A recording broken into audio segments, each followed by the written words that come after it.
өдрийн төргийн бизнес сан подкастын сонсогчдод бас үзэгчдэд. За бизнес сэвний ерхий редактор даваад орж байна.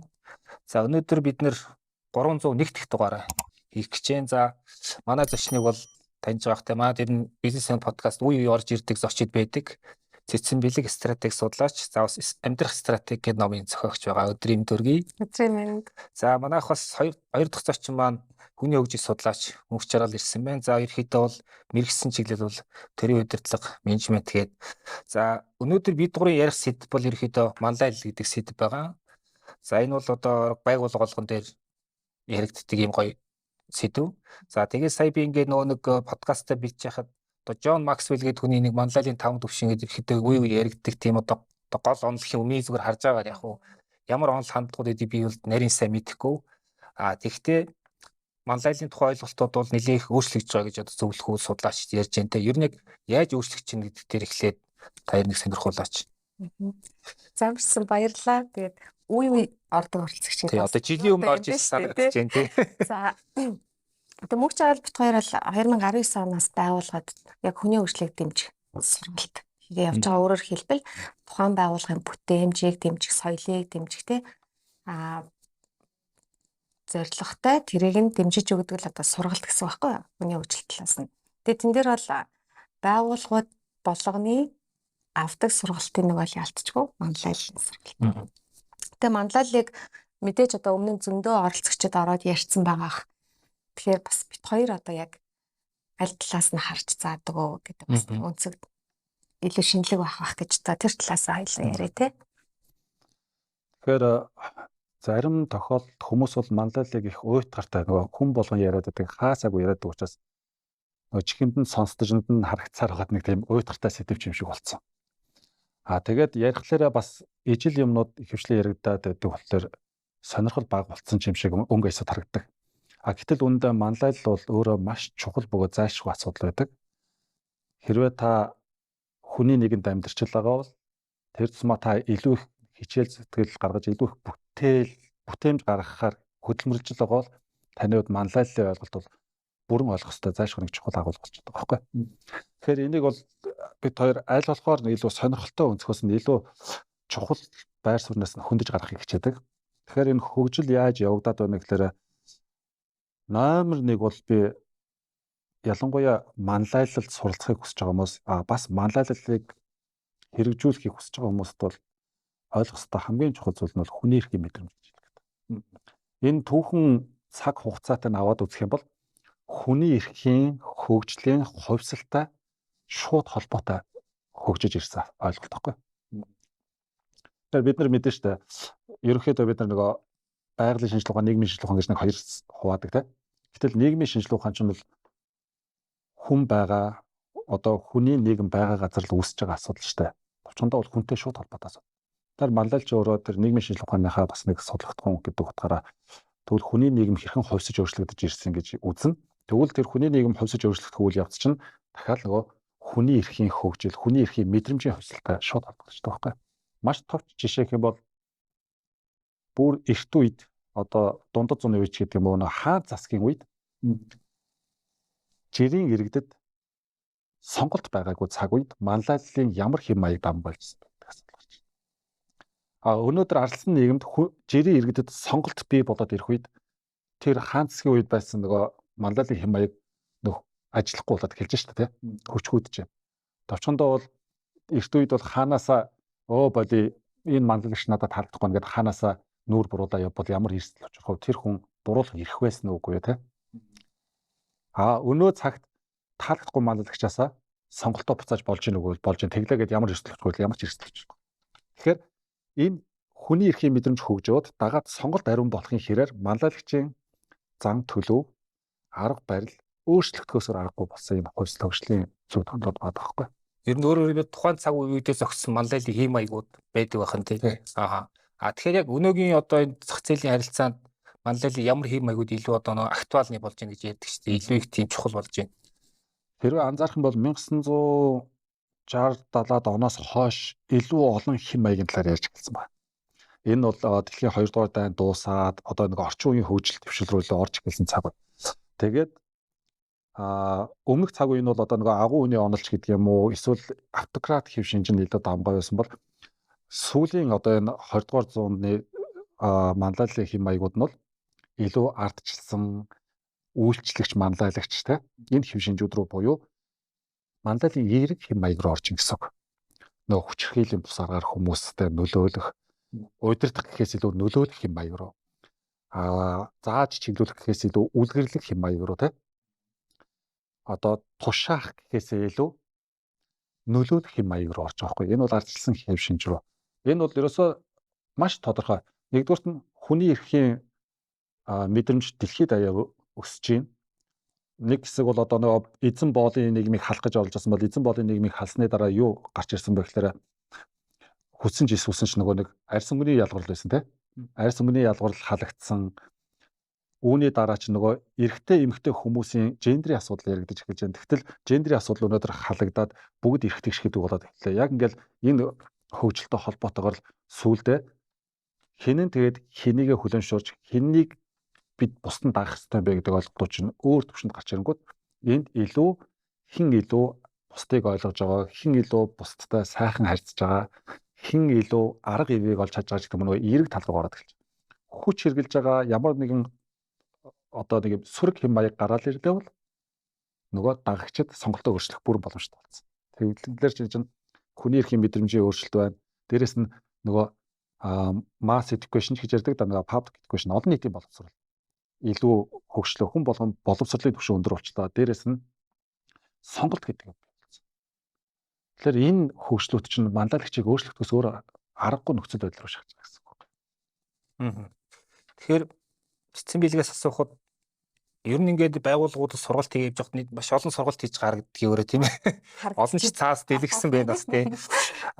Тэгэхээр ер нь яг байгууллагуудаас анзаарахад ямар мессежүүдийг ер нь одоо манлайллын талаар тий өгөх хэрэгтэй болж байна. Ямар өнцөг нь илүү их ач холбогдолтой болж байна тий. Тэгээ бас сонирхож асууад өөрөө бол сэтгэл судлалын чиглэлээр мэрэгч чавн яг сэтгэл судлал талаас бас манлайллыг авч үзвэл бас юу гэж ойлгох хэрэгтэй энэ тал дээр. Түрүү нөө мөнх чагалан ярьсан дээр нэг жоох нэмээд бас яач. Сая хүний эрхийн мэдрэмж гэдэг ярьжсэн. Тэрийг ингээд харах юм бол ерөнхийдөө нэг дөрөв хуваагдаад байгаа байхгүй юу? Үхвийн нэгдэл үе. Тэгээд овгийн зохион байгуулалттай үе. Төр хүчирхэгдсэн үе. За эргээд бид нөгөө төрөөс эрхээ буцааж авч байгаа одоо Францын амьсгалаас эхэлсэн үе байгаа ч тий. Тэгээ ингээд харахаар хүү нэгдэл үед манлайл яаж авдаг гэсэн боيو хэн манлайлдаг байсан гэхээр хүн бүхэн өөрийнхөө дур зоргоор тий одоо байгалийн шалгуурлаар хэн хүчтэй нэлээ. За овгийн зохион байгуулалтаа гэд үзэх юм бол ихэвчлэн хэн манлайлж исэн байна гэдэг ингээд судлаа сонирхоод үзэхээр эмэгтэйчүүд байгаа байхгүй. Одоо дийлэнх юуг нь хэлж байна тий. Одоо яг төр хүчрэхэг болсон тэр цаг үед ингээд судлаад үзэхээр манлайлагчд нь ихэвчлэн эрчүүд байсан. За тэгээд үүнээс хойш буюу одоо яг өнөөдрийн нөхцөл байдлаас харахад эрэгтэй эмэгтэй оролцоо ерөнхийдөө тэнцүү болж ирж байгаа. Тэгэхээр манлайлагч буюу одоо манлайлах нь өөрөө одоо хүйс тэм чухал биш болсон хэн чадж байгаа манлайлах боломжтой болж байна гэсэн. За дээрэс нь түрүү мөнх жаргал багш хэлсэн нөгөө агуу үний онол гэдэг нэг дуртад өнгөрсөн шүү дээ. Ер нь манлайллын онолууд ингээд судлаад үзэхээр нэг 10-аас 15 онол дотор ерөнхийдөө эргэлдэж байгаа. Гэхдээ одоо бүр суур нэг 4-5 ойлголт байгаа байхгүй юу? Агуу үний онол байна. Зан үлийн онол байна. Situational гэж ярьж тэ нөхцөл байдлын онол. За тэгээ эрх мэдэл болон нөлөөлөл гэдээ явж байгаа. Тэгэхээр эхний тэр нөгөө хүй нэгдэл одоо овгийн зохион байгуулалт төрийн гэсэн энэ гурван одоо хүний эрхийн мэдрэмж яригддаг байсан одоо үед агуу үний онол буюу нэг л хүн захирдаг те өөр сонголтгүй. За тэрнээс хойш бол бид нар нөгөө нэг зан үлийн онол буюу хүн манлайлахад суралцж болдсон байна. Суралцах замаар манлайллыг бий болгож чинь те. За нөгөөх нь болохоор нөгөө нөхцөл байдлын онол. Энийг хоёр янзаар яриад байгаа. Эсвэл манлайлахаас өөр аргагүй нөхцөл байдал орсны улмаас хүн манлайлж байгаа. Эсвэл тухайн нөхцөл байдалтай тохируулан манлайлал хийх гэсэн. За тэгээд нөгөө нэг мэдээж дараагийнх нь бол эрх мэдэл олгогдоод тэр эрх мэдлийн хүрээнд нөгөө манлайл нөлөөлөл үзүүлэх гэсэн. Ерөнхийдөө нэг 5 онлын хүрээнд явагдаад байгаа гэсэн. Тэгээд байгууллага дээр одоо асуудал яг өөрөө чинь асуусан юу гарч ин гэхээр тухайн хүн томилогдоод очиж байгаа шүү дээ. Одоо ингээд өөрөө чинь менежер алгая, гүйцэтгэх захирал алгая гингүүд манай Джон Максвеллийн нөгөө нэг одоо жинхэнэ 5 төвшин. 5 төвшин юм яригдчих байгаа. Хүн анх тухайн байгууллагад нөгөө албан тушаал томилогдоод очиход бол өөр газар хичнээн мундаг манлайлагч байхаас үл хамааран тэр чинь шин соёл, шин хүмүүс төр очиж байгаа учраас ахаад хамгийн анхны түвшинд цэглдэг гэж үзэж байгаа байхгүй. Тэгэхээр энэ хүн менежер мөн захирал учраас би одоо дагахаас өөр аргагүй. Би хүсэхгүй байсан ч дагая. Тэгээд дараагийн түвшин рүү нөгөө хүн өөрөө яг тэр манлайлалын ур чадварыг сайжруулад хүмүүсээ дагуулж чадахгүй бол эсвэл тэр түвшиндээ гацна эсвэл байхгүй бол. Тэгэхээр манлайл гэдэг чинь зүгээр нэг хин нэгний өгсөн албан тушаалыг дагаж ирдэг бэлэг шүү аахгүй. Энэ бол тухайн хүн өөрөө бодлосруулж гаргаж хийдэг зүйл. Тэгээ манлайлахад хамгийн чухал зүйл юу гэж харагдаж байна гэхээр мэдлэг ур чадвар хэрэгтэй. Хандлага маш чухал. За тэгээд мэдлэг дээр тэр ур чадвар яригдсан тэг мэдрэмж маш хэрэгтэй. Тэгээд дээрэс нь манлайлагч хүн бусдыг удирдах гэж яриад байгаа штэ. Гэтэл өөрийг чинь одоо ярих туртай Джон Максвелл маань юугээ хэлсэн бэ гэхээр манлайлалт бол ерөөсөө нөлөөлөх процесс юм байна. Өөрөлдөл нөлөөлөл үзүүлдэг процессыг бид нар манлайл гэж хэлээд байгаа тийм. Дэн болохоор хүмүүсийг нэг зорилгод чиглүүлдэг, сэтэлжүүлдэг. За тэгээд манлайлагч бол өдөр өдрөөр сайжир суралцдаг болохоос биш нэг өдөр манлайлагч гэдэг хүн ингээд бий болчдөг юм аа. Энэ бол daily the process болсон шүү дээ. Гэт үзэх юм бол одоо нэг юм бид нар бодох хэрэгтэй. Та түрүү нэг сэтгэл судлал гэдээ орсон шүү дээ. Бид нар хүний тухай ярьж байгаа юм шиг болооч цаана тархины тухай ярьж байгаа. Хүн өөрийнхөө л тархийг удирдах гэх юм шиг бусдын тархийг удирдах боломжгүй. Яагаад гэвэл тэр тархич өөрхийн бие үйлийг удирдах гэж тэнд байж байгаа шүү дээ. Тэгэхээр яг энэ Джон Максвеллийн хэлдэгтэй адилхан хүн хүнийг удирдахгүй харин хүн хүнд зөвхөн нөлөөлж. Тэгэхээр тэр нөлөөлөх гэдэг чинь шууд очиод чи инг тэг гээд хүчээр хийдэг юм биш. Маш их ухаан шаарддаг учраас бид нар бас ухаалаг байх хэрэгтэй. Тэгэхээр манлайлагч гэдэг чинь маш олон чадвар шаарддаг байхгүй. Таяр хариултаас нэг л дүгнэлт бас яг хийхээр бол ерөөхдөө өмнө нь бол бас ингээд эрх мэдэлтэй хүн одоо юу гэдгийг эсвэл нэг тодорхой авторитетийг дагж ээж тэр хүн одоо юу гэдгийг цаашаа амьдрах одоо тийм орон зайтай байсан бол одоо нэг сонголт гараад ирж штэ. Таалагдвал тэр хүнийг даган таалагдахгүй надад өөр сонголт байгаа гэдэг нөгөө хүний өөрийнх нь боломжийг ихсээд ирж байна. Тэгэхээр түүхэн контексттэй холбоотой би ахаад нэг зүйл тодруулмаар байгаа нь юу гэхээр за монголчуудын хувьд бол бас ингээд одоо тодруулбал нүүдэлчтэй бас сэтгэлгээ менталитет нь арай өөр эрхчлөлийн мэдрэмж өөртөө ерөөхдөө бас юм нэг яг өөртөө ашигтай биш бол тийм одоо дагах захирагдах бас тийм дуртай биш хүмүүс шүү дээ. Тэгэхээр яг энэ нүүдэлчтэй холбоотой авч үзүүлээс яг манлайл ямар хий маягуу давмгааж ирсэн те. Тэг одоо бас ер нь бас ингээд ямар хий маяг илүү бидэнд тохирч болох яг одоо энэ нийгмийн зохион байгуулалт шал өөр болцсон нөхцөл гэдэг юм үү те. Яг энэ нүүдэлчтэй менталитет сэтгэлгээтэй холбоотой бас манлайлыг тайлбарлав. За Чингис хааны түүхээр тайлбарлал их ойлгомжтой болох хүн болгон мэдх юм чинь. Тэгээ Чингис хааныг бол одоо хаан хүнийх нь нүднээс их дэлхийд даяараа судлаад байна. Яг хувь хүн нь хэн байсан гэдгийг ховор судалжээ гэдэг нэг хүн одоо Хүмүүн Чингис гэдэг нэг ном бичсэн байна. Тэрэн дээр юуг авч үзсэн гэхээр Чингис хааны өөртөө бий болгож чадсан зан чанар болон тухайн хүний зан үйлийг авч үзсэн байгаа байхгүй юу? За нэгдүгээрт өгөөмөр байдал, хоёрдугаарт нь үнэнч нөхөрлөл гэдэг ийм дөрвөн зүйлийг хариуцлагатай байдал гэдэг. Тэгэхээр энэ хүн тэгээ тэрийг нууц товчооны маш олон ишлэлүүдээр нотолсон байна. Тэгээ тэндээс харахад бол тэр хүн бол Чингис хааны манлайллын ур чадварыг нь зан үйлийн онолоор тайлбарласан байна гэж харж болохоор товчхондоо бол Чингис хаан манлайлалд суралцсан гэдэг өнцгөөс тайлбарласан гэсэн. Гэтэл ихэнхдээ биднэрт тогтсон хандлага нь юу гэсэн гэхээр Чингис хаан бол нөгөө төрмөл манлайлагч гэж үздэг ш. Гартаа нүж хатгаж төрсөн гэл тэ. Тэгээ Есүхэ баатрын хүү энэ гэл тэ. Алтан уургийнх гэд маш олон нөгөө агуу хүн буюу Чингис хаан бол бүр төрхтөө л манлайлагч тодорхой байсан гэдэг тэ. Байлдан дагуулгын тодорхой байсан гэдэг үзгээс харж байгаа нь бол нөгөө агууны онол талаас нь хараад байгаа байхгүй. Гэтэл тэр Хүмүүн Чингис гэдэг номон дээр бол Чингис хаан манлайлалд суралцсан. Тэр хүн энэ дөрвөн чадрыг өөртөө бий болгоогүй бол манлайлж чадахгүй байсан гэдэг өнцгөөс нь. Тэгээд тэрэнд суралц болсон шалтгаан нь нөгөө амьдрал нөхцөл байдал тэр хүн маш нухацтай ханддаг, юмыг ажигладаг, зүй тогтлыг олж хардаг учраас инх нь хамгийн зөв гэдэг зүйлийг өөртөө суулгаснаар тэр найз нөхөд үнэнч нөхөдтэй болж чадсан гэдэг. Гэхдээ үнэнч нөхөдтэй болохын тулд өөрөө эхлээд үнэнч байх гэдгийг үлгэрж харуулсан гэх мэржлэн. Зан үйлийн оноор тайлбарлаж байгаа. Гэтэл үүндээ бас нөхцөл байдлын онол бол хамгийн яг өөрийн чинь саяны асуултанд тохирох хамгийн оновчтой хариулт бол нөхцөл байдлын онол буюу situational theory гэж хардаг. Яг л Чингис хаан нөхцөл байдал тохирсон манлайлалын хэм маягийг маш гарамгай хэрэгжүүлж ирсэн байна. Монголчууд эрх чөлөөний мэдрэмж өндөртэй те. Гэхдээ хэдий эрх чөлөөний мэдрэмж өндөртэй байсан ч гэсэн нөгөө дундад зууны үе, хаан засгийн үе, нөгөө эзэн боолын тодорхой нэг юм цаг үе, дэлхийд даяараа л байсан цаг үе шүү дээ. Тэгэхээр яг энэ үед ихтгэл даасан хүндээ эрхийг өгч чаддаг, шагнаж чаддаг те. Одоо нөхцөл байдал буюу тэр нөгөө нөхцөл байдлын онол дотор ч нэг юм яригч байгаа гамбир ташуур яг. Хэрвээ болохгүй бол шийтгдэг, сайн байвал урамшуулж чаддаг нөгөө манлайлалын хэм маяг ба штэ. Тэрийг ч сайн хэрэгжиж байсан. Үнэхээр хатуу шийтгэж чаддаг, урамшуулгыг хангалттай урамшуулдаг. Одоо юу гэдэг 9 удаа ял асуухгүй өнгөрнө нэтргээд урамшуулдаг байсан штэ. Тэгэхээр нөхцөл байдлын онолыг маш сайн юусан байна. Дайны нөхцөл байдал, тайван нөхцөл байдал хэрхэн яаж удирдах уу гэдэг зүйлсээ Чингис хаан маш сайн хардаг байсан байна гэдэг юм харагдаж байгаа. Дээрээс нь тэр эрх мэдэл нөлөө гэдэг онолоорч тайлбарлагдах зүйлүүд байдаг.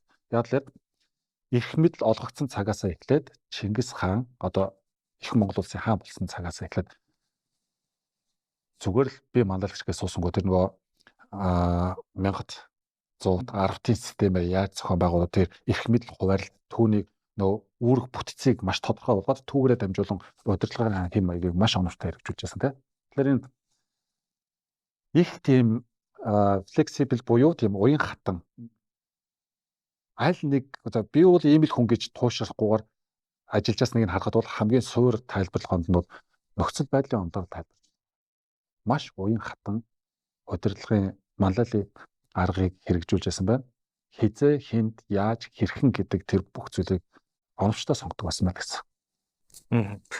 Тэгэхээр одоо өнөөгийн нийгэм рүүгээ татаад асууя л та. Өнөөдөр ингээд зүгээр миний хувийн ажиглалтаар ингээд тийм одоо манлайлалын тийм вакуум моднад үүссэн тийм яг хүмүүсийн гой манлайлаад аваад явчих тийм одоо юу гэдгийг үзэл санаач хэм үнэт зүйлс хэм ямар нэг тийм юм дутагдаад байна. Эсвэл тэр нь хүн ч юм уу те. Одоо хүн гэж ярихаас илүү одоо тэр ямар нэгэн тийм үзэл санаа биднэр тохирох үнэт зүйлсийн системийг санал болгох тийм юм бас гарч ирэхгүй л та. Гэхдээ монголчууд нь улам жил ёсоор ихэд бас ийм авторитетийг дагах бас дуртай шүү дээ тий. За түрүү нөгөө нэг Чингис хаан гартаа нүж яцх төрсөн гэдэг үл яг хуу тэр нуус тавчааг зохиосон хүмүүс амар айхтар бас тэр хүмүүст энэ хүний одоо тэр нэг домог болгож үлдээхийн тулд юу гэж бичихээ гэж аявих болсон юм шиг байна. Тэгээд тэр нүж ятгадаг гэдэг бол тухайн нөгөө нэг хүмүүсийн ойлгодог домог зүйн хэлээр нь илүү ойртуулж яасан байгаа. Өнөөдөр мэдээж тийг бид нэр тэгж ном зохиол бичиж болохгүй тий. Өнөөдөр бид нэр яахан өөр хийх хэрэгтэй. Гэтэл стил олон нийтийн нэг сэтгэлгээ юм уу одоо улам жилт тэр нэг түүхээ санагдсан тэр нэг уур амьсгал нь ингээд бас янз янзын тийм домгийн шинжтэй элементүүдэд итгэх тийм айгүй хандлагатай байгаа тийм л да. Гэтэл цаг үе биднээс өөр ингээд юм илүү ажил хэрэгч илүү прагматик байхыг шаардаад байна шүү дээ тий. Тэгэхээр юу болох гээд нэхэр яг ийм одоо нийгмийн сэтгэл зүй байгаа нөхцөл манлайлалыг бид нараас яаж ойлгож ямар хэм маягуудыг бид нэр илүү их тодох ёстой вэ тий. Одоо нэг зүйлийг анхаарах хэрэгтэй. Түрүү ярианыхаа эхэн дээр бас хэлжсэн. Хүний эрхийн мэдрэмж хэрхэн хөгжиж байна. Дээрээс нь сонголт хэр арин болж байна. Гурав дахь асуудал нь боловсролын асуудал. Боловсрол гэдэг чинь хүний хөгжлийн асуудал тийм. Түрүүн цэцэн билэг өгшөө хэлжсэн нэг юугаа. Хүн гэдэг амьтныг энэ тэргуунд ойлгох хэрэгтэй байна. Тэгэхээр ингээ харахаар хүн болгонд нэг тарихтай байгаа шүү дээ. Тэгэхээр тэр тарих яах гэж бий болсон гэхээр тухайн хүний бие организмыг удирдах гэж бий болсон эрхтэн. Тэгэхээр миний тарих миний биеийг л хамгийн сайнараа удирдна. Миний тарих өөр юу ч удирдах чадахгүй. Зориулт нь ч тийм биш гэдгийг ойлгох хэрэгтэй байхгүй. Тэгэхээр тэгвэл би бусдыг удирдах чадна гэж бодож байгаа чинь өөрөө юу юм бэ гэхээр төөрөгдөл болчиход байгаа байхгүй. Бусад хүний тарих өөрийнхөө биеийг удирдна, миний тарих өөрийнхөө биеийг удирдна. Би бусад хүнд яаж хамгийн сайнараа бүтээмж гаргаж, яаж хамгийн сайнараа ажиллаж чадах вэ гэдэг тэр үлгэрлэлийг үзүүлэх замаар нөлөөлж тэр хүн надаас суралцах замаар өөрийгөө удирдах ийм нэг юм бодит нөхцөл байдал байгаа шүү дээ. За эндээс ургаад юу харж ийнө гэхээр нөгөө тэгвэл хүний хөгжил буюу боловсролын асуудал. Одоо Джон Максвеллийн тэр манлайлалын 5 үе шатыг чинь 4-р үе шат гэж байгаа. Хүнээ хөгжүүлдэг тий манлайлагч гэдэг. Тэгэхээр энэ хүний хөгжлийг харахаар боловсрал нингэн хүнийг удирдах одоо тийм хүмүүст нөлөөлөх боломж ховор. Яг л ингээд олон талаас нь тайлбарлаад боловсрал нингэн хүний хувьд бол аливаа зүйлийг тусгаж авах тэр чадамж нь өөрөө хязгаарлагдмал байдаг байхгүй. Тэгэхээр боловсрал нингэн байхын хэрээр манлайлал явд нөгөө хатуу арга барил буюу нөгөө гамбир ташуур гэж хослуулах нь тэгэл баг ташуурын арга хэрэглэх гэдэг байгаа байхгүй. Тэгээ илүү хүч хэрэгэлсэн, захиран тушаасан манлайлагч нь өөрөө мундаг манлайлагч байсан ч гэсэн боловсралгүй хүмүүст тэр хүн ажил хийхэд тулд нөгөө task oriented management хийхээс аргагүй болчихсон. Тэгэхээр одоо эрт үед яагаад тийм байсан гэхээр энэ чинь нөгөө mass education байхгүйсэн юм яахгүй тий? Нийтээрээ л боловсрал нэг одоо яагаад тэр арга явахгүй нөхлөөр хүмүүсийн боловсролын түвшин өсөд байгаа байхгүй? Мэдээлэлтэй болоод байна. Ядаж гадардаг болоод байна. Жишээ нь Монголд бол захын, наазахын юу ч хийжсэн хүнтэй очиод уулзаад бакалаврын түвшин боловсрцсан байна штэ. Ийм хүмүүсийн чинь нөгөө хатуу аргаар удирдах боломжгүй. Яг тэгэхээр боловсролын түвшин өндөр учраас. За эндээс юу хэлэх гэж байна гэхээр хүн нь баг нь боловсрал өндөр байхын хэрээр манлайлагч нь зөөлөн арга барилаар удирдах, эерэг арга барилаар манлайлах боломж нь илүү өсдөг бөгөөд доор нөгөө баг хамт олон боловсрал нингэн байхын хэрээр хатуу арга барил хэрэглэхээс аргагүй нөхцөл байдал руу ордог нэг юм байна. Хоёрдугаарт нь баг нь хичнээн боловсралтай байгаад манлайлагч нь өөрөө чадваргүй бол хамгийн түрүүнд сонгодог арга барилнууд хатуу арга барил гэдэг.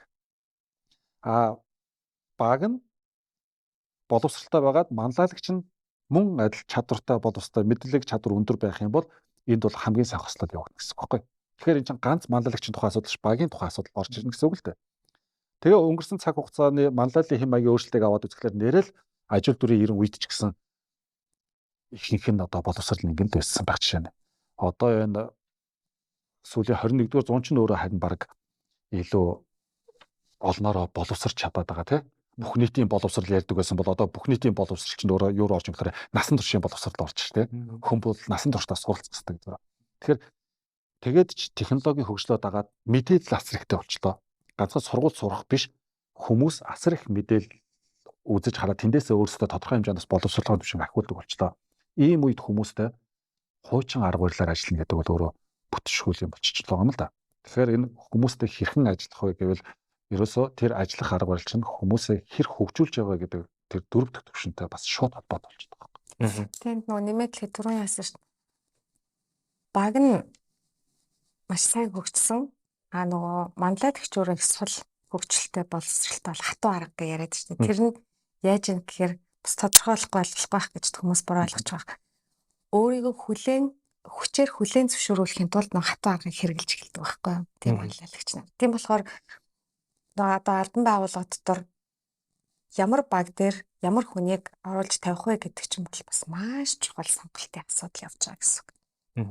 Тэгээд энэ дээр яг би нэг бодол төрлөөлд одоо нэг гадаадад мэрэгжил хийчихсэн одоо мундаг залуучууд нэлээд олон байгаа шүү дээ. Тэгээд тэд нэг зүйл ярьдаг нь Монголд ирэхээр ингээд үнгүйчээд ингээд байгаа байхгүй юу? Уг нь бол тэд нэр ингээд тодорхой мэдлэг төрөлхөөр эзэмссэн, тодорхой өгнөц зүйлсд үйлчлэхэд бэлэн, тодорхой дутуу учиртай үнцнийг бүтээхэд ингээд өөрийгөө зориулъя гэдэг ингээд эргээд ирж штэ. Гэтэл тэрийг хүлээж авах одоо юу гэдгийг тийм үнэлэх систем гэдэг тогтолцоо байхгүй. Нөгөө дээр нь яг өөрийн чийлд яг манлайлалын нэгдүгээр түвшинд өөрөөр хэлбэл эрх мэдэл албан тушаал тулгуурлаж ажил явуулахыг оролддог. Нөгөө цаг үе ойлгохгүй нөхдүүд маш их гараад ирсэн шүү дээ. Тэгэнгүүт ингээд буцаал яваад нэг тийм жишээ байгаад.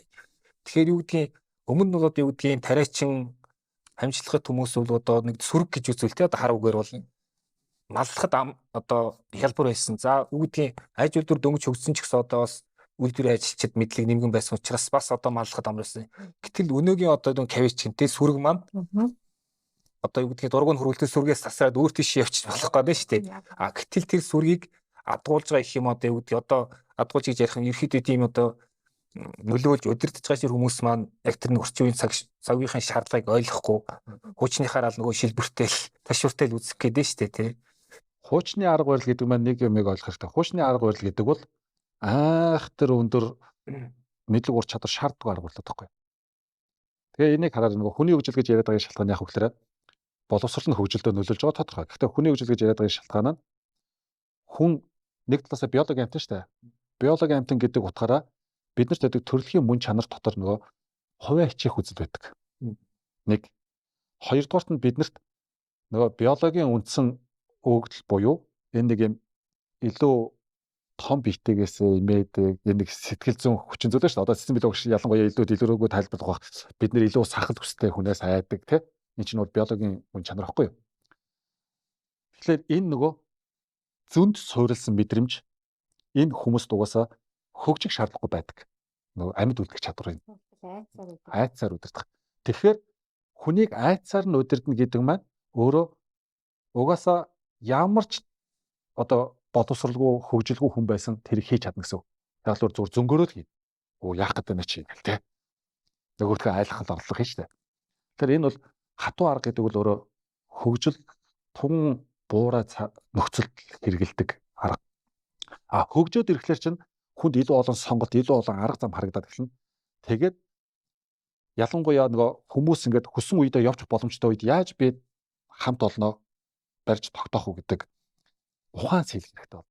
Тэр ухаан сэлээд ирэхлээр чинь ялангуяа өнөө цагт хүн бол илүү өөрийг нь үн цэнийг ойлгож мэдэрч байгаа, өөрийг нь хүндэлж байгаа, шудраг хандаж чадж байгаа тий. Тэгээ хамт баймаар хүнтэй л байна штэ тий. Тэгэхээр тийм хамт баймаар хүн байхын тулд нөгөө манлайлагчийн хувьд бол маш их өөрчлөлт хэрэгтэй болно. Нөгөө сэтгэл зүг EQ буюу нөгөө сэтгэл хөдлөлийн чадамж өндөртэй байх хэрэгтэй болно.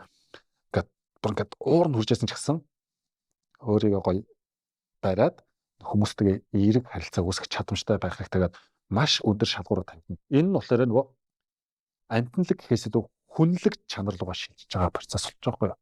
Тэгэхээр энийг яагаад хийж чадахгүй байна? Гаднаас ирж байгаа тэр мундаг боловсон хүчнүүдийг яагаад тогтоон барьж чадахгүй вэ гэхээр Монголд манлайлагчид маань зарим нэг үндсэн манлайлагчийг үүргээ ойлгохгүй. За тэгээд түрүүний ярьжсэн дээр чинь бас гарч ирсэн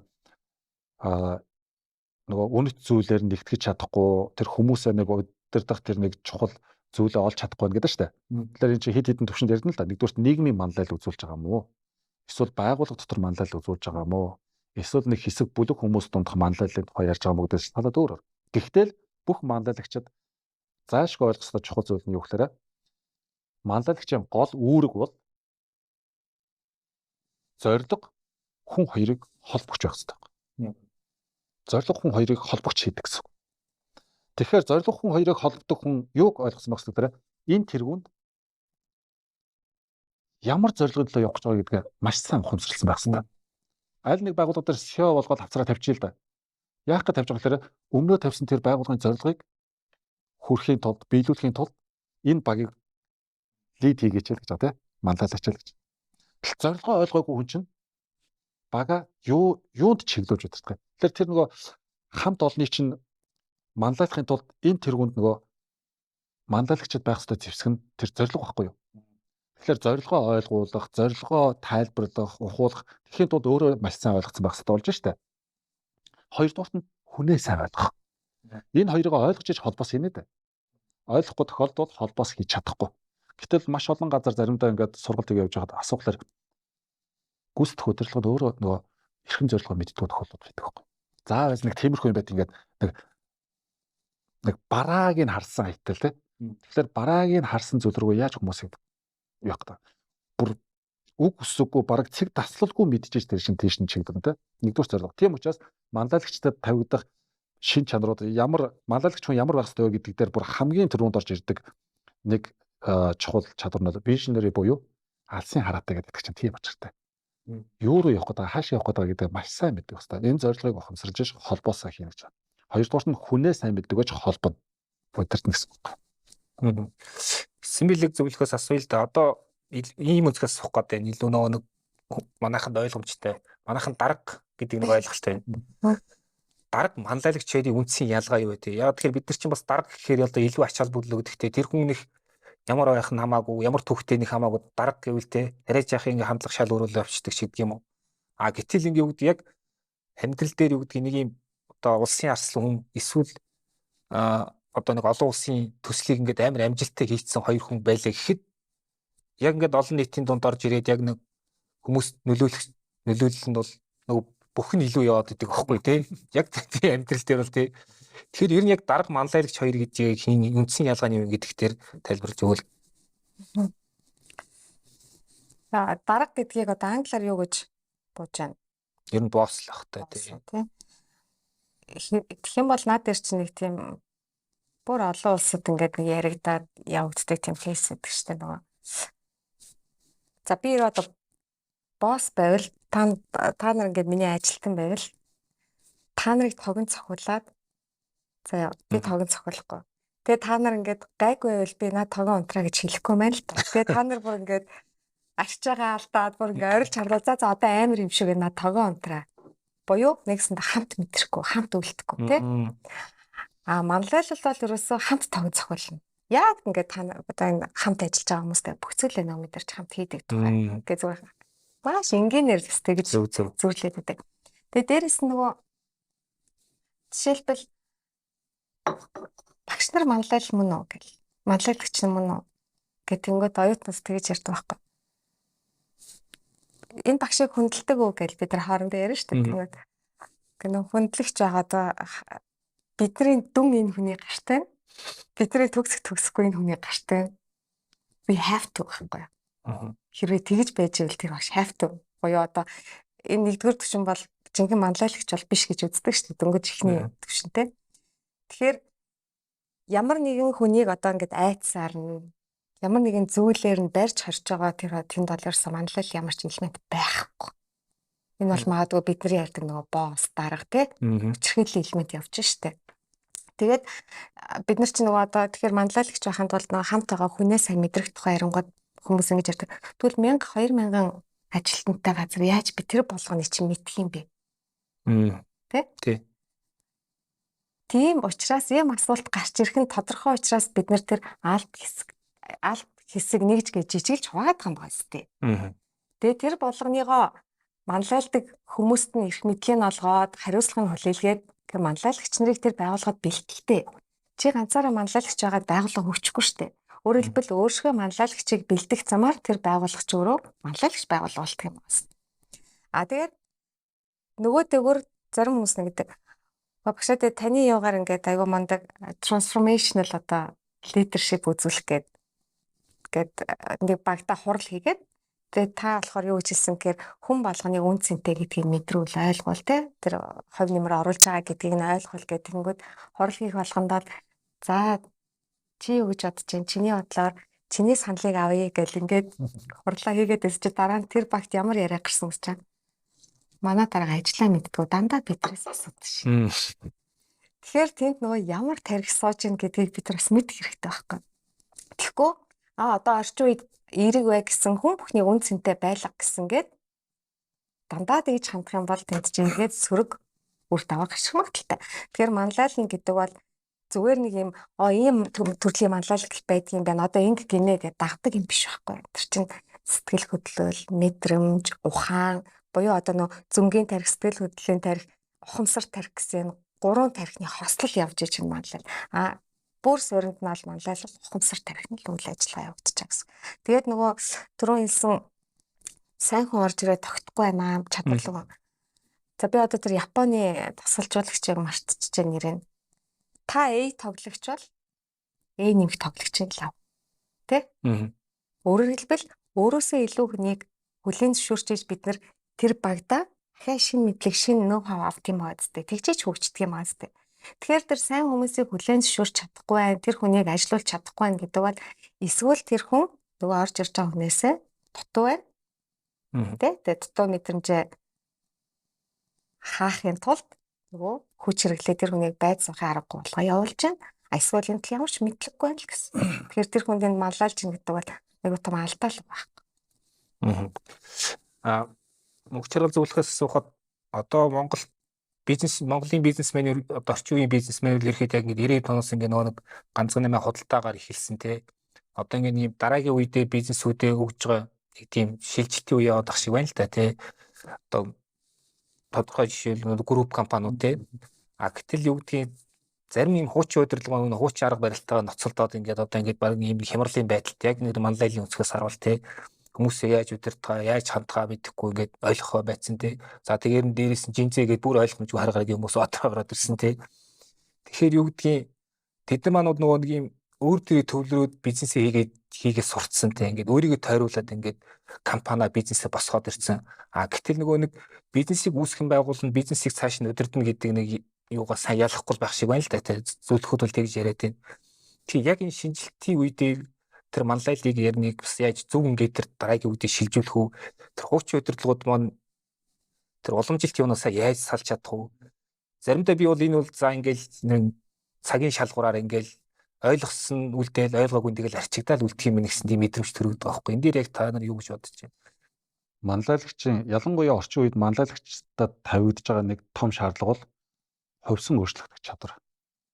Яг гэвэл нийгэм, соёл, технологийн орчингууд чинь хууль эрх зүйн орчингууд чинь маш хурдтай өөрчлөгдөж байна. Үүний чинь дагаад нөгөө нийтийн сэтгэлгээ хандлага тэр чигээрээ маш хурдтай өөрчлөгдөж байгаа.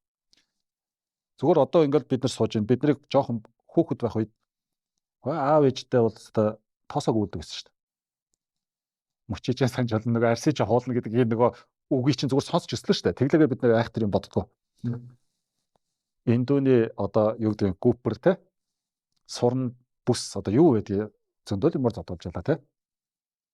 Гэтэл тэр дурсамж энүүхэнд байж хахад өнөөдөр тийм үйл гарах юм бол гэр бүлийн хүчирхийлэл болно. Тийм үйл 1 2 тавтах юм бол баг нөгөө 108 дуудана те. Гэхдээ ерөөсөө 10 20 жилийн дотор маш хурдтай өөр болч та. Энэ юунаас үж болохоор энэ маш хурдтай өөрчлөлт чинь нэгдүгээр технологи, хоёрдугаар мэдээллийн асар их урсгал бий болсон, гуравдугаар хууль эрх зүйн орчин маш хурдтай өөрчлөгдөж байна.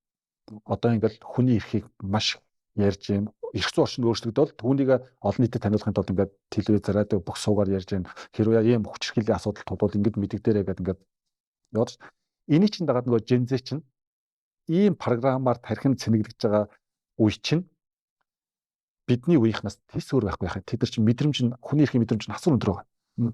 Бүр таалагдахгүй үгүй гэхэд би ямар ч өөрт нь эрхэнд байж байгаагаа мэдээд би ямар ч буруу зүйл хийгээгүй зүгээр үгүй гэж хэлэх нь буруу биш гэдгийг мэдж байгаа хүмүүсийг мандална гэдэг чинь өөрөө асар нарийн ухаан шаардна да. Тэгэхээр манлайлагчийг ялангуяа түрүүний асуусан асуултан дээр чинь манлайлагчийг нэг юм шалгаж болох. Манлайлагч нь өөрийгөө шалгаж болох нэг юм шалгуур гэдэг юм яг хэлээ. Эцсийн мөчөд одоо өөртөө цуг байж байгаа хүмүүсээ харгана штэ. Энэ хүмүүсээс бүр эцсийн мөчөд хэн надад цуг үлдэх вэ гэж. Нөхцөл байдал бүр маш хүндэрсэн байх ч гэсэн би хамт одоо кинонд гардаг штэ. Тантай мөр зэрэгцэн тулцсан нэр төрийн хэрэг байлаа гэдэг шиг тийм үнэлэмжтэй хүн хэд үлдэх вэ? Цөөхөн байвал өөрийгөө муу мандал хэлцүүлж байна. Гэтэл дараагийнх нь боломж олдсон эхний мөчөд эднээс хэн намайг орхиод явах вэ? Тавчхандаа нөгөө боломж олдохгүй байгаа учраас дагаад байж болно шүү дээ хүмүүс. Багт нагаад байж. Арай илүү ажил цалингийн санал тавихад тэр хүнийг орхиод явахад бэлэн байвал тэр хүн өөрөө муу мандалд үзүүлж байгаа байхгүй юу? Арай илүү гоё орчин нөхцөл, арай илүү одоо чөлөө цаг амлсан ажил руу тэр хүн явахад өөрийнх нь багт байгаа хүн явахад бэлэн байвал тэр хүн муу мандалд үзүүлж байна. Нөгөө Джон Максвеллийн 5 дахь төвшин нөгөө хүлэн шүрдэх байгаа шүү дээ. Хүндлүүлэх байгаа. Тэр төвшөнд хүрээгүй байна л гэсэн үг. Хүнээ хөгжүүлдэггүй, хүндлэгдээгүй зүгээр л тэр хүмүүс за яг одоохондоо боломж байх байгаа учраас энд байж гэдэг сэтгүүтэн өөрийнх нь дор олон байвал тэр муу мандалд үзүүлж гин гэсэн. Тэр муу мандалд үзүүлж байгаа хүмүүс яадаг вэ гэхээр эго нь өндөр байгаа гэсэн. Нөгөө компанийн нь үн удаан оршин тогтнох үр хүүхдэд нь компани илүү урт хугацаанд өгөөж өгөхөөс нь өөрийнх нь эго нь илүү том бай гэсэн. Эго нь том болохоор чинь зөвхөн өөрийг нь дэмждэг хүмүүсээр хүрээлүүлэн тэгээ вакуумжин тэр нь өөрөө компаниг хурдан сүйтгэн. Гэтэл хүн компани илүү удаан оршин тогтнох нь чухал байгаад үр хүүхдүүдэд илүү өгөөжтэй 2 3 үе дамнаж энэ өгөөжөө өгөх нь илүү чухал байх юм бол хүн тэрний л ойгоо дарах хэрэгтэй шүү дээ. Илүү эрүүл баг бүрдүүлж илүү хүмүүстэй сайхан харьцах хэрэгтэй болчихсон. Тэгэхээр энэ хүмүүс бол яг хөглөөрэ би зовж уссан миний хөрөнгөө би яасан ч яах вэ гэдэг ч юм уу мэдхгүй ямар нэгэн байдлаар эго нь хитрхи том байна. Эго нь зорилгоос нь том байна. Эго нь эрх ашигаас нь том байна. Эго нь үр удмаас нь том байна. Эго нь хамт олон байгууллагаас нь том байна. Ийм манлайл үзүүлж байгаа хүний байгууллага бол өөртөө хамталт тусдна. Өөрөөс нь оршныг удахгүй. А тэрийгээ тэгээ яг одоо нөгөө хүүхдтэй өгөл орхиод за би дамжуулсан би өөрийнхөө үе дээр бол хангалттай чадсан одоо чи гэтэл нөгөөх нь тэгж авч явсан байгуулга хүүхэд нь цаашаа авч явах хүнд штэ. Айгуул бол тийм хүн чинь өөрөө хүүхдээ бас тийм байдлаар хүмүүжүүлсэн байж байгаа тийм. Тэгэхээр эндээс нэг зүйлийг ойлгох хэрэгтэй. Түрүүн асуусан юм дээр нэмэлтээр хэлэхэд нөгөө дарга манлайлагч хоёрын ялгаас адуу тарна гэж азраг тавьдаг, алав задарна гэж дарга тавьдаг гэсэн монгол үг байна тийм. Тэр түрүүний эцэстэн билүүг шилдэг өнө бот өдр 2-3 мянган хүнтэй онч манлайлагч гишүүн багийнхан гишүүн болгонд хурц ажиллах боломжгүй учраас түүнийг төлөөлсөн одоо манлайллын төлөөлөгч нар буюу менежерүүд бий болно. Тэгэхээр дарга чинь хаана байдаг юм бэ гэхээр ер нь бол бид нар анзаархад энэ дарга гэдэг албан тушаал ихэвчлэн хүчний байгууллагууд байгаа. Тэ? Салгаан дарга юу гэдэг нь тэ? Заквэгч гэдэг. Яагаад хүчний байгууллага дээр ийм албан тушаал нэгдүгээр илүү оновчтой нөхлөөрэ цэргүүд чинь ам бие үл хайрлан эх орон ард түмнийхээ төлөө гэж тангараг өргөдөг. Яагаад тангараг өргөдөд байна гэхээр бидний нөгөө амьтналаг одоо үндсэн шин чанарт маань хувь бодох чанар давмгаалдаг хөө амьд үлдэхийн төлөөх тийм. Тэгэхээр яг эцсийн мөчөд ихэнх нь нөгөө амьд үлдэхийн төлөө шийдвэр гаргах гэдэг учраас эх орныхоо төлөө байлгахын тулд нэгдүгээр тангараг өргүүлж, хоёрдугаар тэдний чинь нөгөө бид нар кинодоос харж байсан да. Нөгөө ухрах замгүй болгож ийж буцуул араас нөгөө мөн адилхан буудах тийм шахаанд оруулж тэд нар нөгөө бусдын төлөө явах тийм нэг ихэнх хүмүүс сэтэл заашгүй нөхцөл байдалд нь шахаж тэднийг оруулж байгаа. Тэгэхээр тийм нөхцөл байдал буюу хүнийг бусдын төлөө ажилуулахын тулд ихэвчлэн ялангуяа бүр амь насаа эрсдэлд оруулан бусдын төлөө явхад ихэвчлэн тэднэрт нөгөө хатуу арга барил ирэх болдог гэсэн. Тэгэхээр энд чинь хатуу арга барилаар удирдах тохиолдолд бол дарга гэдэг одоо тэр формат илүү тохирж байгаа байхгүй юу? Гэтэл бизнесийн байгууллагууд тийм биш үү? Тэр хүний тэр байгууллагад ажиллаж байгаа хэний ч амь насыг эрсдэлд оруулаагүй шүү дээ. Ихэвчлэн бол харилцсан гоё өгөөчтэй үн цэн бүтээгээл хамтраад үн цэн бүтээгэл тухай ярьж байгаа. Тэгэхээр энэ дээр бол нөгөө даргын статус тохирохгүй байхгүй юу? Энд бол манлайлагчийн статус хэрэг болно гэсэн. Тэгээд баг хамт олон том болохын ирээр нөгөө багуудыг жижиглээд тодорхой хэмжээний одоо бас нэг манлайлагчийг томилж байгаа нь менежер болчиход байгаа байхгүй юу? Тэгэнгүүт удирдагч гэдэг нэг ойлголт ороод ирж байна. Даргаас гадна удирдагч. Тэгэхээр удирдагч гэдэг чинь яг үгээр байгууллагын удирдлага одоо юу гэдэг улс орныг удирдах тухай асуудал ярьж байгаа нь тэр удирдагч гэдэг ойлголт чинь хүнийг удирдах тухай ойлголт ш. Удирдагч гэдэг нь системийг удирдна. Хүнд бол нөлөөлнө, манлайлал үзүүлнэ. Тэгэхээр хүмүүстэй нөлөөлж хүмүүсээ хөгжүүлэх замаар хамтдаа тэр системийг удирдах тухай ойлголт яриад байна шүү дээ. Ийм ялгаанууд байгаа. Энийг нэгдүгээрт ойлгох хэрэгтэй бас манлайлал хийж байгаа юм. Тэгэхгүй өөрийгөө нөгөө удирдагчгээ итгэжүүл тэгэл нөгөө эгорон шууд шингээд орчих штэ. Эсвэл дарга гэд итгэжүүл нөгөө эгорон. Гэтэл даргын позишн буюу формат чинь өөрөө тэр нэг юм цагдаа цэрэг гэдэг юм хүчний байгууллагуудад их тохирно зайшгүй байх хэвээр. Тэгэхгүй тэдэрт манлайлна гэвэл хэцүү штэ тий. Энд яг тэгэхээр амь насаа эрсдэлд оруулан барин эх орон ард түмнийхөө төлөө явах хэвээр тийм нэг юм алба байгаа даа штэ. Тэгэхээр ийм ялгаанууд бас байгаа шүү. Явж хүний нөгөө ухамсар тархины хөгжил өндөр байна уу? Эсвэл зөнгийн буюу өөрийгөө бодох тэр тарих нь илүү давмгай байна уу гэдгээс шалтгаалж нөхдийг даргалах уу? Эсвэл нөхдөд нөлөөлөх үү гэдэг асуудал яригдах буюу нөгөө хүний хөгжил дахиад энэ нөгөө сэтгэхүйн буюу нөгөө сэтгэл зүйтэй холбоотой болж байна. Өнөөдөр тэгэхээр манай ер нь маш олон бизнес байгууллага яг энэ чухал юмыг ойлгохгүй юм гацчихад байгаа шиг байна л да. Тэгээд тэрний хажуугаар хөдөлмөрийн зах зээл маань ингээд маш их хөдөлгөөнд орж байгаа хөвсөн өөрчлөгдөж байна те. Тэгээд нэг зүгээр би анзаараад хахаар ингээд ихэнх байгууллагын ажилтнууд нэг юм хонцгийн байдалтай те. Хизээч ингээд чамдаамаа баглал гараа хөвчөхөд биелэн те. Ягаад тэгэхээр нөгөө нэг байгууллага маань тэр одоо үнэт зүйлсээр алсын хараагаараа за би энд ингээд нэг хэсэг хугацаанд болтох ингээд тухтай байгаад амьдралаа тохнож болох юм байна. Энэ амьдралын чанар сайжрах юм гэдэг ихтгэл өмшөлийг айгуу сол болчиход байгаа байхгүй юу? Тэгээд болвол айгуул бол дараагийн зогсоолн тэгээ солонгосыг бийж болох гэдэг шүү дээ тий.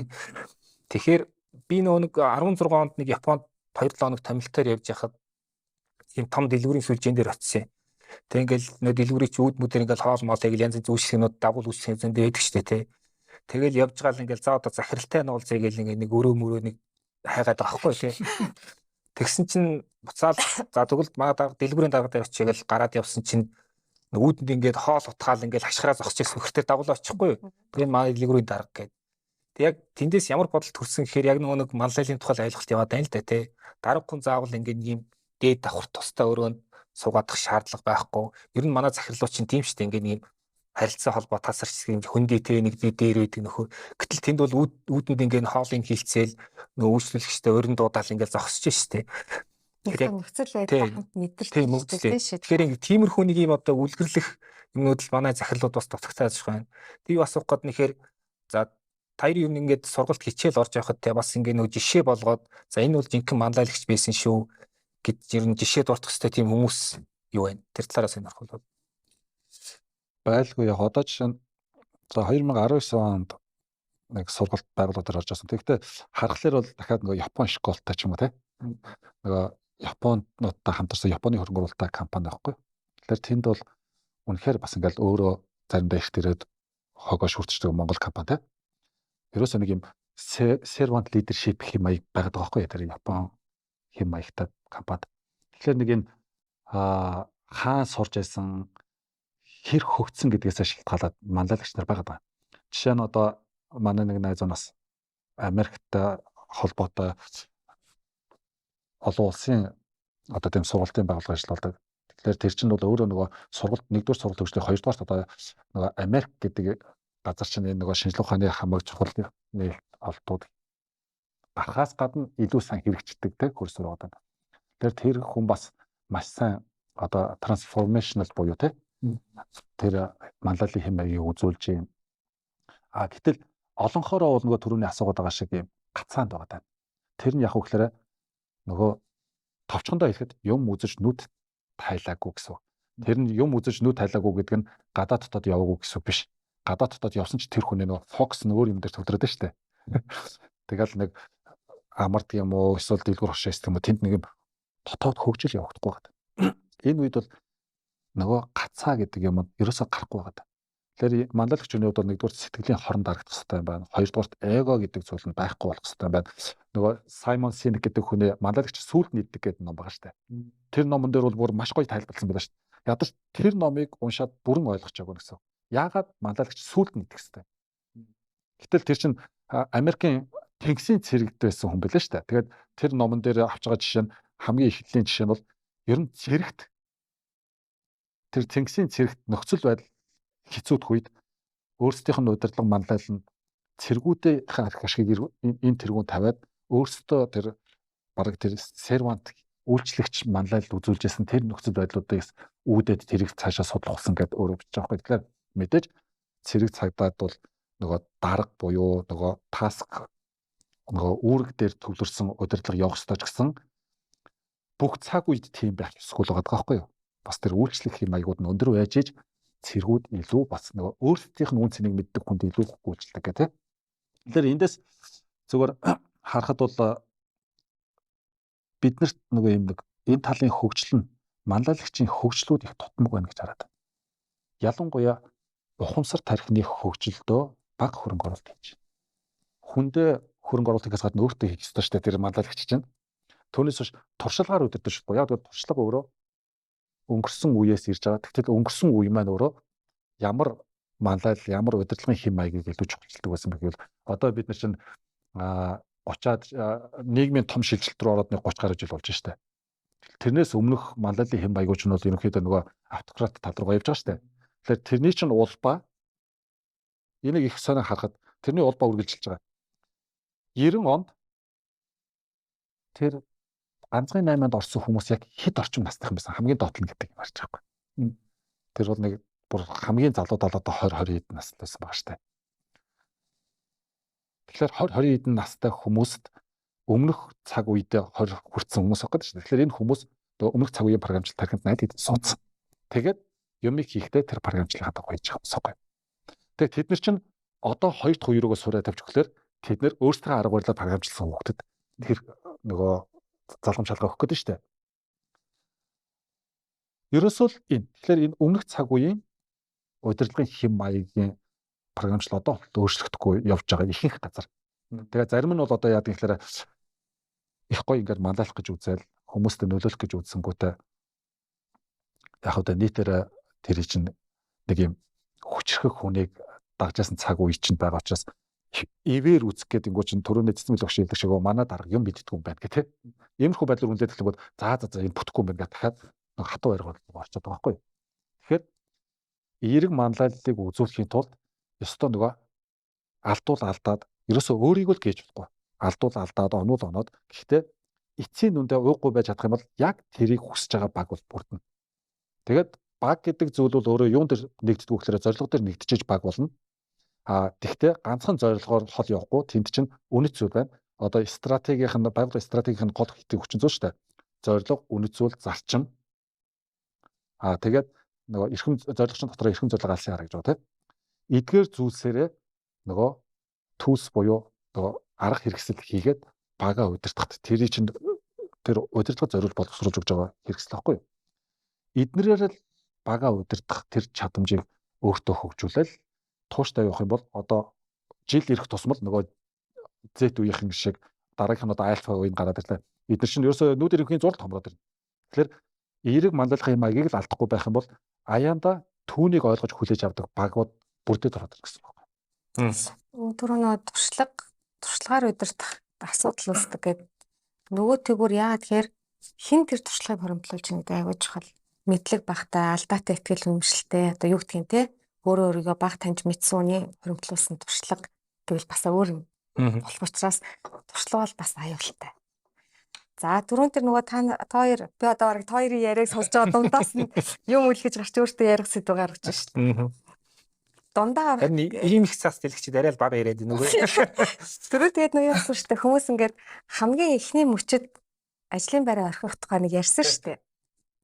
Тэгээд сургуульд орж байгаад нийтлэг ажиглагддаг маш их тохиолдог зүйл юу гэхээр та нарын юуны төлөө ажиллаж байгаа ингээ асуугаар хүмүүс тэгдэг байхгүй.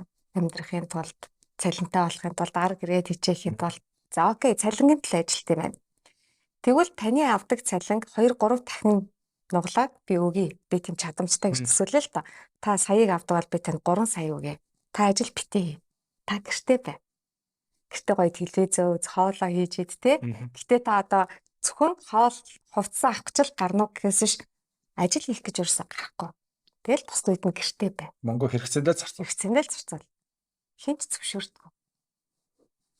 Яг эхний 1-2 сар гоё л ахгүй тэгээд эн чинь ууд нь штэ шал утгагүй штэ те.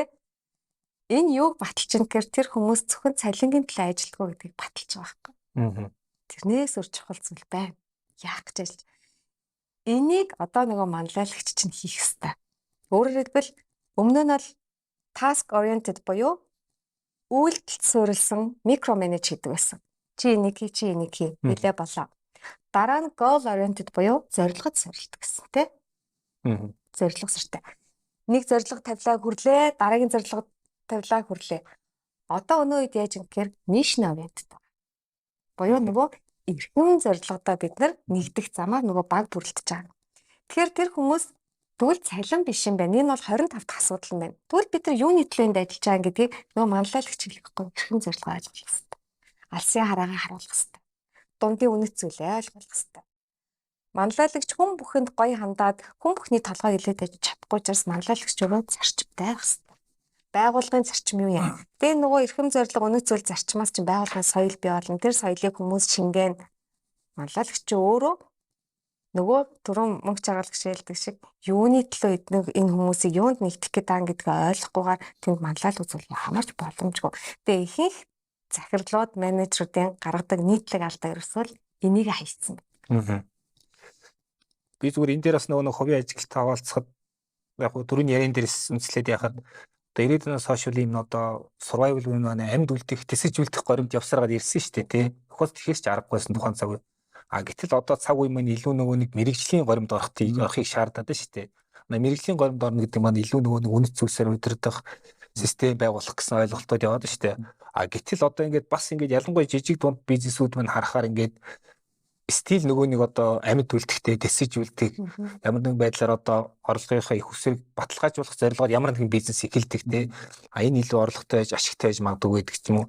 Гэтэл нөгөө нэг эцсээс нөгөө нэг юуны төлөө энэ хүмүүсийг ажилуулах гана гэдгээ тэрийг ойлгож чадаагүй тэгэл нэг бизнес нь ингээл байнгын өөрчлөлт тунд ингээл нөгөө өмнө нөөц хэрэгсэн ч өндөр идэм ингээд нэг тогтож өгөхгүй л яваад ах шиг байна л да. Гэхдээ бол миний зүгээр бодож байгаа тодорхой цаг хугацааны дараа бол ингээд ихэнх бизнес энийг ойлгоод юм нэг зүгшрэх байх гэж бодоод байгаа. За тэгэхээр цаг маань нэлийн явсан учраас бас подкаст ингээд ингэсийг өндөрлүүлэе гэж бодож байна. Тэгээд таяраас яг сүүлийн зүгээр нөгөө нэг сүүлийн асуултыг зочинтой үлдээдэг гэж шийдээ. Ер нь яг зүгээр энэ подкастаар гурлаа нэлийн юм ярьсан. Гэхдээ яг гол үлдээх мессежүүдээ ингээд хэлээд дуусгах зүгээр ах тийм ээ. Тэгэхээр манлайлагч хүн бол нэгдүгürt зорилгоо маш сайн ойлгох хэрэгтэй, хоёрдугаар хүнээ маш сайн ойлгох хэрэгтэй. Тэгээд дундын хамгийн сайн холбогч байх хэрэгтэй байхгүй. Энтэй холбоотойгоор яг хөтөр манлайлагчийн хувьд бол нөгөө аливаа зүйлийг бүтэн зургаар нь хардаг байх чадвар чухал. Хүн болгон амьдрахын тулд ажил хийдэг гэдэг бодолтой явж байгаа. Энэ чинь зөнгөөрөө л бүгд хийж байгаа. Угаасаа ч нэрээ амьдрахын тулд 5 цас эрт хамчиндаг ажил хийчихье гэж явж байгаа. Гэхдээ тэр байгууллага руу ороход хүн амьдрахын нөгөө 5 цаасны төлөө ажил хийдэг хүн байна гэдгийг ойлгуулж өгөөд тэр хүний бодлыг өөрчлөн жиргэж чинь хөгжүүлж гэсэн үг шүү дээ. Хүн хамт олонтой байхын тулд ч ажил хийдэг хүн байна. Хүн үнцийн бүтээхийн төлөө энэ байгууллага намайг авч байгаа юм байна. Харин би тэр үнцэнд нь хэр их хувь нэмэр оруулж ийн тэр хэмжээгээр миний нөгөө үнэлэмж нэмэгдэж цалин хөлс урамшуулж өгшөө гэх юм байна гэдэг энэ сэтгэлгээг суулгаж ойлгуулж өгөх нь бол өөрөө манлайлагч хүнээ хөгжүүлж байгаа хэлбэр баггүй. Тэгээ одоо тэгээд амьдрахын тулд тэгдэг үстэй гэдэг ойлголт бүр амбцын үеийн ойлголт болсон гэдэг хүмүүс ойлгох хэрэгтэй. Яг тэгэхээр хүнд бусад амьтдын адилаар үндсэн 3 хэрэгцээ байсан уу? Байсан. Амьд үлдэхийн тулд амьдрахын тулд хоолоож идэх, амьд үлдэхийн тулд нэг аюултай нөхцөл байдлаас зугдах эсвэл түндэд тэмцэлдэх замаар тий. Тэгээд үр өдмө үлдэх. Ийм үндсэн 3 хэрэгцээ бүх амьтанд хэрэгцээ хүн байсан уу? Байсан. Гэхдээ хүн оюухан хөгжсөн амьтан учраас энэ 3 асуудлыг бусад амьтаас төрөлд шийдсэн. Одоо бид нар эрт үед ингэж байгаа шүү дээ. Бидний өвгдөөс хоолоо олж идэхийн тулд өдөрт 10,000 алхам хийдэг ус гэж. 10-аас 14,000 алхам энэ чинь дунджаар нэг 8-9 км болчиход байгаа байхгүй юу? Өдөр болгон зөвхөн хоолны хоолоо. За тэгээд араатай амьтанд хөөгдүүд тэрнээс нэмэлт үйлдэлүүд юм. Тэгтэл өнөөдөр бид нар нөгөө хоол хайж явдгаа болоод тарьдаг болсон, тарьдгаа болоод үйл төрөлдөг болсон. Одоо ингэсээр байгаа сүудэ ажигвд бид нар өнөөдөр яг өдөр тутам өглөө зүгээр босоод амандаа хоол ихэд бол хэд алчны хөршөө 2 3 авах гэж байна. Бид нар жишээлбэл хоолны араас явдаг асуудлаа шийдсэн. Дээрээс нь нэг эрт үед бол ингээл хүн гэдэг чиг судар амт шүү дээ. Аюултай нөхцөл байдал үүсэл араатны хоол олчиход өөрөө хоол хайж байгаа араатны хоол олчиход цутаал явж байсан бол өнөөдөр хот тосон суурин гэж юм байгуулсараа сүлдээ бол одоо биднэрт хотын гудамжинд зэрлэг араатанд таардаг тохиол байхгүй. Энэ чинь хүн өөртөө аюулгүй орчныг бий болгоцсон байхгүй юу? Нөгөө оюуханых учраас.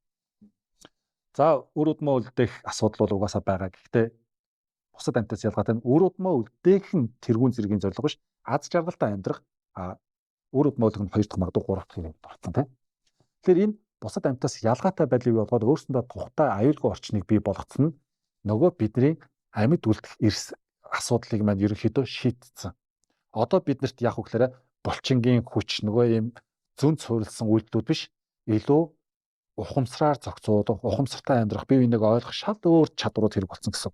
Тэгэхээр энэ хүн төрөлхтний хөгжлийн хувьсад ийм өндөр түвшинд ирчээд хахад бид нөгөө эрт балрын үеийн амьд үлдэхтэй холбоотой бодлыг тгээ явуулж болохгүй. Энийг бол манлайлагч маш сайн ойлгож, доошхоо маш сайн ойлгох хэрэгтэй гэдэг. Дээрээс нь нэг зүйлийг маш сайн ойлгох хэрэгтэй нь хамт олно гэр бүл гэж яриад байдаг. Ажлаа бол энэ хоёр дахь гэр чинь гэж яриад байдаг. Ийм ойлголт байж болохгүй. Ялгаа нь яг хөглөөр хамт олон гэдэг чинь өөр соёл, өөр орчин, өөр нөхцөл байдлаас нэг зорилгод өөрсдийнхөө хувь нэмрийг оруулахын тулд ирж цуглаж байгаа хэсэг бүлэг хүмүүс шүү дээ. Ингээ харах юм бол нөгөө гэрийн тоононд ирж залгаж байгаа 81 уншиг байхгүй ийм зураг харагдана. Гэр бүл гэдэг чинь өөрөө нэг орчинд өсөөд одоо дундын нэг нөөцөө хувааж нэг орчинд өсөөд өөр зорилготойгоор зам мөрөө хөөж байгаа бас бүлэг хүмүүс байхгүй юу? Тэ? Ах нь за тавуулаа хэлгээд 5 өөр зорилготой 5 өөр карьер хөн тэ. Тэгэхээр нэг ийм тэрс өөр хоёр зураглыг нэг юм шиг ойлгох төр чинь энд асуудал үүсдэг байхгүй юу? За тэрийг цэцэн билүү нэмж хэлэх баг. Тэгэхээр нэг ийм гэр бүлшгээ сан гэр ийм гэрийн юм шиг гэр бүл шиг юм шиг ийм ойлголтыг суулгахгүй байх хэрэгтэй. Энэ суулгаж явал дахиад нөгөө манлайлагч ажиллаа мэдэхгүй эсвэл нөхцөл байдлаа мэдэхгүйгээр тэр тархинд өөр програм суулгаж гэж байна. Нэг гэр бүл болоод эхлүүл нөгөө ар үрийн асуудал нөгөө бие биенийхээ алдааг уучлах асуудлууд чинь гарч ирээд нөгөө хариуцлага зарчмын асуудал байхгүй болж байна. За сүүлчийн нэг асуудал яг үгээр манайхан даргаач тэгж хөөрөхийн, даргаанч тэгж хөөрөхийн те байгууллагуудаар манай дарга далаалтын ширүүн буултан зөөлөх хүн шүү. Багтаад байгаа юм шиг те. Даргаан тэнгүүд хоцорлоо барай цавчиж өгнө шүү дээ. Цавчиж жоод хамгийн сүүлд цалингаа тавихлаар хүн л юм чинь амьдарч байгаа юм чинь хүний л амьдраш тагээд бүтэн тавьчихдаг те. Энэ хандлага өөрөө баг хамт олныг нөгөө зарчимгүй болгож чаддаг. Мөн хоцрол хоцорч тэгээ дараа нь явах гэхээр нөгөө амар том эрсдэл ирэхгүй шүү дээ. Тийм болохоор эсрэгээр нь манлайлагч хүн ямар авах гэхээр хүний эрхийн мэдрэмжтэй эерэг байх хэрэгтэй гэдэг чинь далаалтан зөөлхөн байх хэрэгтэй. Тэгсэн хэрнээ буултанд хатуу байх хэрэгтэй. Хоцорчоод ирвэл тэгнэ шүү дээ. Хоцорсон аргагүй төгжрлэгтэй байгаа юм хэцүү шиг харахгүй те гэдэг ууралдаггүй гэсэн. Тэр чинь эерэг харилцаа бий болно. Айдас бий болохгүй шүү дээ. Тэгэл яг салингаа тооцохдоо бол хин хэр хоцорсон хэдийг хасах тэрийг хасчих. Тэгэхээр нөгөө ууралдаггүй учраас хүмүүс гомдохгүй айхгүй гэхдээ нэг юм зөрчилдөхгүй. Гэтэл яг эцсийн мөчөд зарчмаа барьдаг учраас тэр хүмүүс хоцрохоос айж эхэлдэг. Тавчхандаа энэ нөгөө бид нар чинь нэг энэ буруу соёлоодыг өвлж яваад байгаа нөгөө манлайл нь бүрэн хэрэгжихгүй байгаа. Тэгэхээр энэ төөрөглүүдээ засаад энэ соёлоо зөв болгох хэрэгтэй гэсэн. Тэгжээж л одоо нөгөө илүү сайн мандат үзүүлэх боломж бүрднэ гэдэг. За. За би богинохоо юм хэлээ. Хүн бүх манлайлагч. Гэхдээ жишээлбэл одоо ингээд байгууллага цэцэрдэг чи манайхаа шоуд яа тий гарын л та дандаа ажиллана гэж юу гэдэг ганц л амьдрын тийм ус байдаг штэ. Тэгэл нүүдэл аваад уучдаг ч юм уу ингээд скол хов яриад ингээд эн чи яаж ингэ нөлөөлөх мөн үү? Нөлөөлж байгаа учраас тэр хүмүүс чи дагж штэ. Тэгэхээр хинт ч нөлөөлөх угаасаа чадвартай. Зүгээр манлайллыг сөрөг биш эерэг хийгээрэй л хичлэх гэдэг. За ингээд подкаст өндөрлөе. Тэгээд би бас одоо бас заримдаа ингээд хөтлөхөөр өөр их ярьдаг болчиход байгаа юм тийм. Нөгөө нэг сүү компани нэг гүйцэтгэх захиалаар ажиллаж байсан болоод тэгээд тэр бас мундаг захирал сайхан тэгтээ ажиллаа өгсөн байгаа. Тэр танхим дээр нэг арга хэмжээнд дээр ярьж явах тэр нэг яриа нэг тодтолсон ингээд монголчууд яг ингээд юуны төлөө гэдгийг сайн ойлгуулчихвал айгүй гүйцэтгэл өндөртэй ер нь хилүүлээд тах шаардлагагүй нөгөө нэг хүргэлтийн жолоочны талаар ярьж байсан аахгүй. Тэгэхээр миний их одоо мессеж гэвэл бас ерөнхийдөө манлайлагч байл бас нөгөө нэг утга учир зориг үнэт зүйлс тэр юмнуудыг нь сайн өгж ивэл ер нь бол дараа эцэстээ бол таавал хилээд байнга өглөөд тах шаардлагагүй ингээд үнэт зүйлсийн тухайн багийг одоо хамт олонний хөтлөөд явчих юм билээ гэдгийг маш олон жишээн дээр харагдаж байгаа тийм ээ. Тэгэхээр одоо ингэж захих гэх юм уу ингэж зүгээр өөрөө хэлмээр л тийм ээ. За ингээд 301 дахь дугаар өндөрлөе. Маа зочноор хүний хөгжил судлаач, мөнх жаргал, стратеги судлаач Цэцэн Бэлэг оролцлоо. Амжилт хүсье. За баярлалаа.